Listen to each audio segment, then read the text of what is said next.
And how did you feel when you first hear ezan called to prayer in Turkey? After a few days of hearing it, I could recognize that it was the same thing each time. That made me feel a little more confident. I was like, okay, that's the same thing. Still don't know what they're saying, but they're saying the same thing every day. And it, yeah, it was an interesting way to wake up, because usually we could hear the first one of the morning, right? Because we would hear that, and it was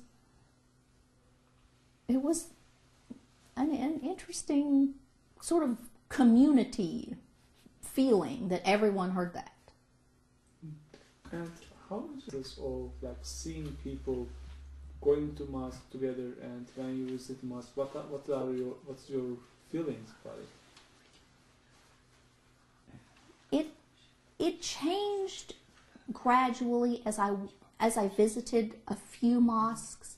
I became more comfortable just being there myself. Initially, I was so uncomfortable, felt so out of place myself, that I wasn't really watching the other people so much. But after I visited a few mosques, I could watch the people and see how integrated the prayer schedule is into their lives, that people were clearly just stopping by for a few minutes and integrating this completely into the cycle of their lives. And I thought that was very enlightening to see. Mm-hmm. And Professor, how did your view of Islam change before and following the trip? I think I am able to look at the history of Islam and the various empires and kingdoms that have developed over the centuries. I think I'm able to look at them with a little better perspective. I learned so much history of, say, the Ottoman Empire, visiting the palace in Istanbul, that history that was completely unknown to me previously, because I deal almost exclusively in ancient history. And I think that I'm able to look at those historical political entities with a broader perspective, instead of focusing on Arabia and the origins of Islam, and looking at the whole Islamic world in a broader view. And do you think that this view is the picture presented in the current media?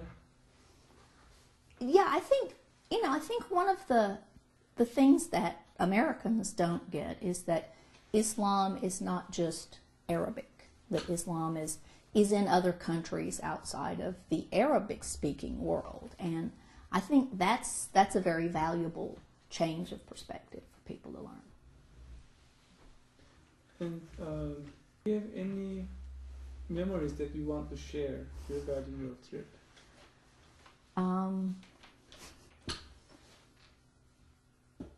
I have a lot of memories that are really, really amazing.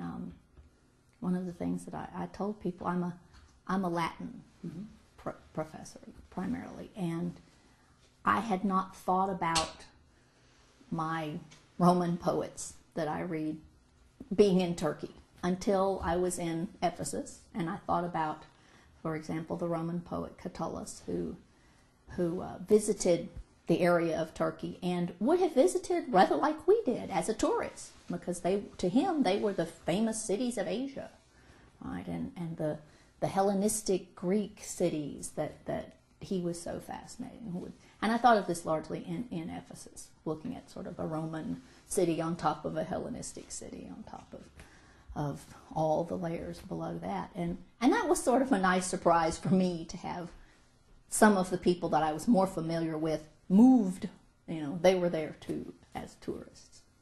I think it's a different feeling to touch. But chance to meet with Mr. Gulen, what would you want to tell him about his activities on Interfaith Dialogue? I would tell him that the people I saw at the schools are really committed, I think, to to teaching the next generation to live in peace and tolerance and to reach out to the rest of the world, that his message is really being conveyed in those schools, and that's the hope.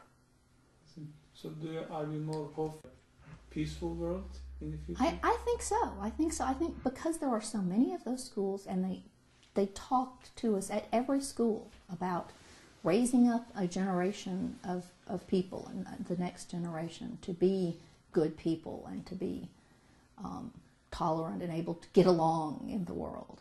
I'm very hopeful because of that. And there's a need for such schools in the U.S. as well? I think that schools such as that, I think that attitude could be introduced into American schools. It would have to be introduced just by every teacher at every level. But I think that schools with that goal would certainly be appealing to Americans. And what are the characteristics that you see in teachers that you said they are very committed to the message? Right. Over and over, the teachers said, we want to be not just a teacher to our students, but be a friend to our teachers. And I think that American teachers are sometimes afraid to be too much of a friend to their students. They're afraid that will add to their burden, or they're afraid that people will see that as unprofessional. But I over and over, the teachers that we met in Turkey talked about being a friend to their students and knowing their lives. One of them said, we sometimes go, before the students come to our schools, we go to their homes and we meet their families and get to know their personal family situation so that we can help them out. And that's quite I think that would be a different attitude for some American teachers. Some American teachers, I think, consciously do that and make that part of their philosophy. But there are others who are a little more reserved and a little fearful of going that far. Is there any, actually, unfortunately, a few days ago, a French newspaper, François, published a caricature depicting Prophet Muhammad in a horrible way. And what's your reaction about that? And how does this type of things affect the interfaith dialogue and world peace? I'm sad that it's caused violence in the world. I understand people's feelings of being offended. I mean, I understand that there are cultural differences that Westerners or non-Muslims don't understand, just the depiction alone being offensive. But I'm sad that people have not felt able to work out their frustrations and their unhappiness by talking. That what started as words is reacted to with violence. I mean, that's given that violence cannot be justified by any means. Right. I mean, do you think that this type of journalism may help for a better peaceful world? You know, I'm not even in a position to talk about the cartoon, having not seen it, because one of my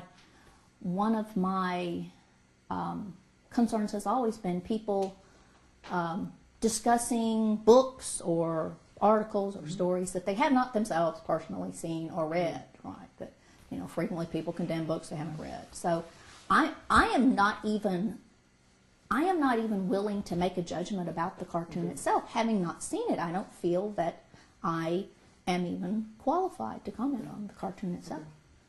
To share with us beyond these questions?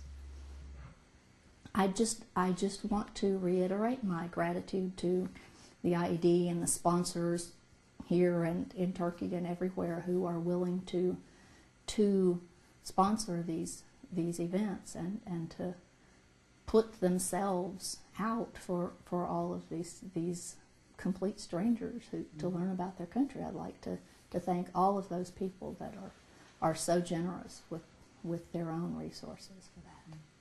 Thank you very much. And thank you.